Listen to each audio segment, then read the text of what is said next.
I don't often review two shows at the same time, but I'm making an exception in this case because the humor in these plays is rather similar and because they're both minor pieces of work. Now, that's not to say they're of lesser quality. It's just that being very fun, besides being very funny, there's not much else to them.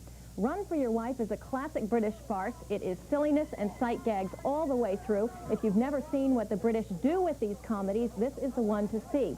It's the typical situation involving a man who's married to two different women at the same time. All is hunky-dory for 4 years until one day something goes wrong, and with traces of Monty Python, what could be a tragedy turns into the funniest of the comedies. The husband and his neighbor seen here try to keep the police from finding out the truth. Your jurisdiction, though, isn't it? Just a social call, Mr. Gardner.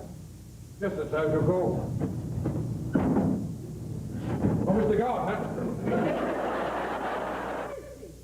Lend Me a Tenor is equally funny. For my taste, it is a better play because the characters seem much more like real people. It's the story of a podunk opera company in Cleveland, 1934. The impresario has invited the world's greatest tenor to guest star in their gala performance of Otello. Of course, nothing goes right, and in this scene, the impresario is giving his assistant some last-minute instructions before the great tenor arrives.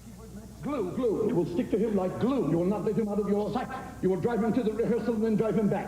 You will give him whatever he wants except liquor and women. At the performance, you will leave a spontaneous standing ovation and return him to the reception, keeping him sober with his hand to himself, at which point he can drop dead. For all we care. Good luck.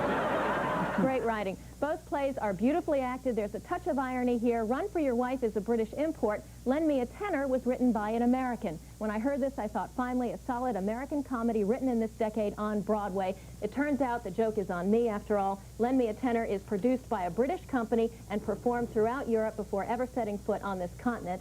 I guess life can be a bigger farce than art, after all. Well, it's theater of the absurd many times. Yeah, it is. That's for sure. Absolutely. Thanks, Roma. Sure.